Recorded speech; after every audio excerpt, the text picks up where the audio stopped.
Previously on Wanga Connect. Let me interject at this point, because at this point there's someone who is looking at you and they're wondering, really, how do you still believe? How do you keep your belief?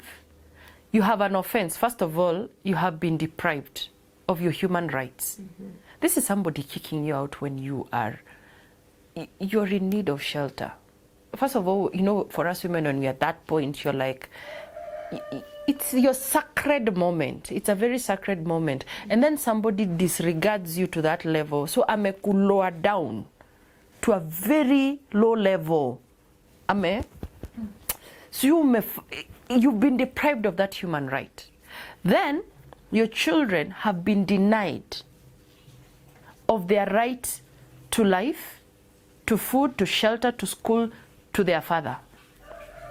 Second of all, get out, you're hungry, and everything that you worked for, we have stolen from you. So basically, in a span of half an hour, everything is gone. How do you still look at someone and say, there is still God? And then you effect the same on your child until that child decides, I'm going to give this guy who belongs to my mother, I'm going to give him my life. How? Because we are in a world where people are like, the first place we want to attack is God. We're like, God, where were you? How would you talk to somebody at that place? When we come back after the break. Wanga Connect with Joy Wabui wa Karaoke. All right, welcome back to Wanga Connect with Joy Wabui wa Karaoke, and we are on YouTube. Find us there, just look for Joy Wabui wa Karaoke. And it's Wanga Connect. These are stories that we have, these conversations. We dialogue in our sitting rooms, and most of the times, these conversations, you don't find them elsewhere. You find them right where, in that space. But we have decided these conversations are coming to you so that you understand, if God can do it for them, He can do it for me. So we are on the line of forgiveness, and today it looks like it was the girls' day out. That is where you're finding we are not in a hurry. We're just here sitting down and just enjoying these conversations, because some of them are quite intense. That's why we have to do this. So karibu sana. Kezia was just telling us about they have transitioned. How do you still believe even in the midst of so much pain? Karibu sana, Kezia, on Wanga Connects. Thank you, Pastor, for that question. The family I was brought up in is a Christian family. And one thing my parents taught us, both my dad and my late mom, was to literally depend on God. Yeah. And so I had found myself in this other family where Christianity was highly compromised. Okay. But even with all that, I still held on to my faith. And I kept on, I put my trust in God. And to me, I wanted to see the end of it. Even with all that bitterness, I still knew deep down in me that if it is the will of God, then it shall be done. And mark you, during that time, when I almost lost my marriage, I had a vision. God had given me a vision, and I was in my bedroom, and I was hurting. It was around 2 p.m. and I found myself half asleep, half awake. And a screen just came before me. And I saw a house, a nicely done house. And a big word, vineyard, came on the script, on the screen. And it was written vineyard. And around the house I could see trees, fruit trees surrounding the compound. And God was like, I'm giving you this. I'm going to bless you with a house. And that time I did not even have a job. So I woke up and I'm like, how I'm not working? How do you give me, how do I get a house in Nairobi? How do you give me a vision in the midst of the storm? You know,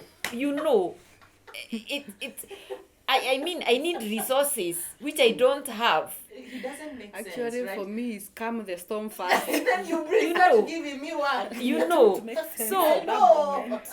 it was not making sense. Yeah. But I took that and I ran with it.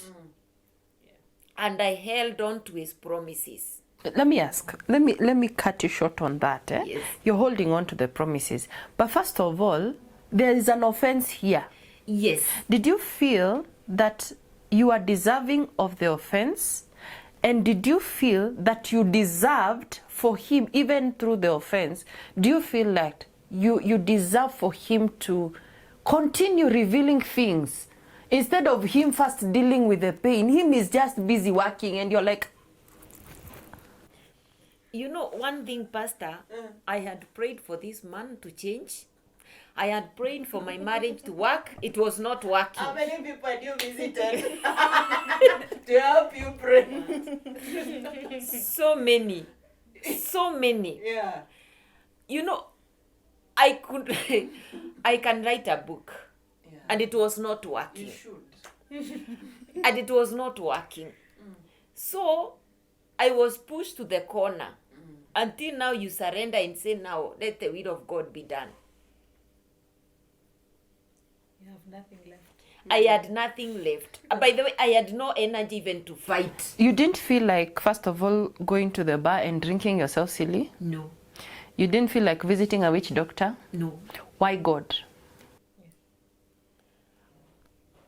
You know, when we were being brought up, even when I went to share my story, what I was going through with my parents, they still held to the faith, and we could go and pray. Yeah. And anytime, even when I shared with our bishop, Yes. he was always going back to prayer. Yeah. Prayer is the key, Yes. and scriptures. Uh-huh. So how else could I go to a witch? That's the thing. How else? That conversations that How people else? have. How else could I go? Or Yeah. could I start drinking? Yet I've never seen it in my family, in my parents. How? That is not what I had been socialized. So your support system was solid enough Yes. to always redirect you to our only source. Because you see, the people, when if you go to another person with that, and they tell them, the first thing will like, I'll help you. Come, I show you where we can get a solution. By the way, even when I went through all that, I never, even a single moment, Amen. took that direction. It never came to me. Amen. Because it was not in me. And even some of the friends that I used to have, they could drink. But I never, even going to a pub, I have never. I never. And the only solace I could find was in the presence of God. So it is possible. It is very possible. And when the heat was too much for me, I could go to church and just, even if it's a weekday, I could just go to church and just sit there and cry. I cry my heart out. Yeah. And then I leave. Amen. I think that is one of the things that our viewers need to understand, is that you don't need to take any other route.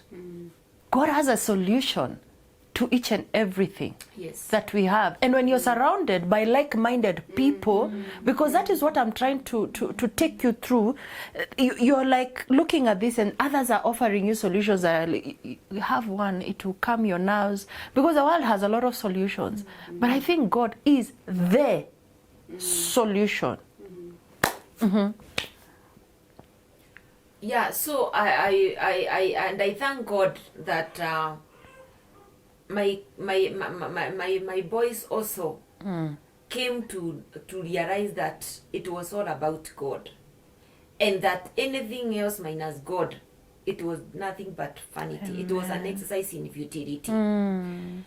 And when now my son gave his life to God, and we continued going to church, and we could share our story, the pastors could pray with us, and we reached that moment when our bishop went to tell me, Kezia, wait a minute, you have to forgive. And that is now how I came in. I had to forgive and release him. And I had to, because I was told, make sure when you forgive, let him know that you have forgiven him. What was that like? Nilienda tu shingo upande. Yes. All right. Yeah. Yeah, I did it not because I wanted, but it was another option. So was it genuine? Let me say it was genuine when I purposed, because I had to pray for grace. Yeah. But I had to ask God to give me the grace. As I said earlier, I left Kesha when I was frustrated. Because God had not met me at the point of my need. You did not meet Elijah's God of fire. Yes. So I went home frustrated. Yeah. That actually it was a waste of time throughout the night. Niyo baridi yote usiku. Na mtu hajakufa. You know, I was expecting something drastic to happen. You know, kitu kikuje tu kiwevu. Hakutwa na paralysis. You know. Hakutwa na... Amepata accident. Yes, like, and it reaches me that actually it has been done. You wanted a confirmation? Yes, It has it been has been done. And they have So met it was God. sacrifice upon expecting the reward. You know. So now our pastor tells me that, Kezia, you have to forgive. You have, and it has to come from your heart. Yeah. For God to work within you, you have to forgive. You have to release whoever has offended you. How did the pastor make you feel? Did you feel like slapping him? I was like, Pastor, you have no idea what I've gone through. I wish we could have a one-on-one with you. With no interruptions. with no interruptions. For you to understand actually what I've gone through. You have no idea. This guy does not even need forgiveness. This girl once told me, Pasi sijui ka unaelewa. Ama nirudie. Yeah. Yeah, so when I went home, Kaenda, I took my phone and I texted. Yeah. But of course he never responded. But I told God, okay, my work has been done. You needed me to forgive. Yeah. I have done it. Did you expect it that it was going to be like that? Not really, but I was doing it because God requires me to forgive. Not because I'm willing. Oh, it was because sini amesema bas. God has said it. Yeah, so. And he has stated that vengeance belongs to me. Yeah. So it was not my business. So wait, you are invoking the God of vengeance, not justice. Yes. I was doing it because God has told me to do it. Yeah. And it was not a request. It was a command that you have to forgive. So I had to forgive him in as much as I was uncomfortable doing it. But because that is what God expects of me, and he has commanded me to do it, then I have to do it. Yeah. Even if I was not comfortable doing it. I had to do it because he has said so. So I have a question on that. How long did it take you from when everything happened to this point? Yeah. How long? At what point? Like a span of Now time. you have to say, now I want to forgive this person. It took about 3 years. 3 years, yeah. Yeah. That's 3 a years. long time. 3 years. So, I also feel like asking a question. You know, like me personally, when back then, when forgiveness had not visited my spirit, at this point you have texted this person and this person has not replied. And si kitu imetoka kwa roho, ni kitu unasikia ni requirement, venye umesema venye God ana require ufanye. Did it hurt you more, or did what was that like? Because kama nimekukosea na ninasikia how deserve, alafu nikutext na bado haujibu. Hi. Thunder. Yeah. What was it like? I think God wanted me to reach that point where I had to do his will and not my will. And the minute I did that, there was a lot of peace. There was a lot of peace in me, and I had the energy to move on. And actually it came with it a lot of relief in me, within me. Yes. And because before then, I did not want even to hear my children asking about their father. I did not want them to even to be associated with that family. And at that moment when I chose to forgive, I started preaching the gospel of peace. And I started with my firstborn. And I told him, you know what? I will never look for another father for you. He is your father. Because he saw it all. He saw it all. And he had a lot of bitterness. He was not ready to be associated with the dad. And I told him, you know what? Si umeokoka. You have to accept God to mold him, to change him. Because to him, he was like, we are struggling so much. You have struggled. You ata upumziki aulali. You are always on the road. Struggling to pay our school fees, struggling to pay the rent, struggling to feed us. And yet, he is out there. So I told him, you know what? You have to accept him as your father. You have to respect him and appreciate him, and know that that is the only gift, that the only person God has given you as your father. Wow. Well, was there a need to express anger by putting a wedge between your children and him? You know, that kind of anger, like, I've forgiven, but I cannot forget. So even now, my children and you, did you feel the need to bring that separation? Yes, before forgiveness, I felt that there was nothing my kids could emulate from him. Yeah. And so I did not want any association with my children, because there were no values to instill in them.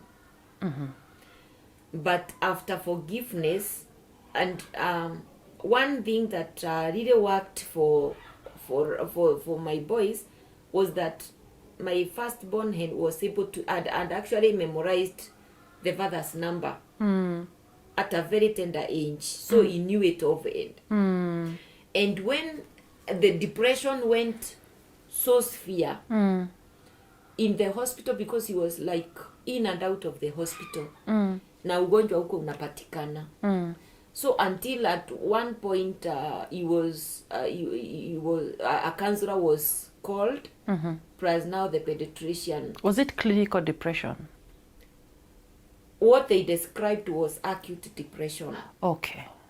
For the boy.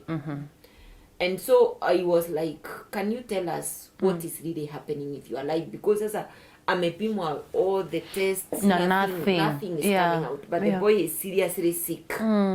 So he's saying that he can open up on condition that the mother is not there, but the dad needs to be called in the hospital.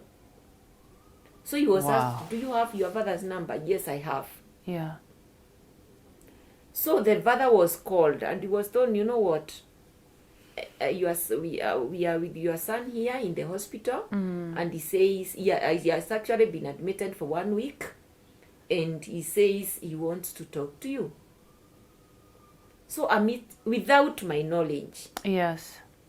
a meeting was arranged between the doctor, the pediatrician, and the counselor, and the father and now the boy. And he was asked to open up and tell them what he really wanted to tell the father. And so he asked the dad, between me and my brother, what is it that we did to you Oh no. that you allow us to suffer this much? Because I've seen my mom struggle. She is really struggling. We are suffering, but you never even pay our school fees. And Makiu is in the hospital. So the guy looked at the boy and told him, you know what, when you leave this hospital, just ask mom to look for a good school. I will be paying your school fees. So that was one of the benefits Yes. of forgiveness. Yes. We'll be back after this break. Thank you for watching. Catch new episodes every Wednesday. Hit the subscribe button and share with your friends so that this content can help someone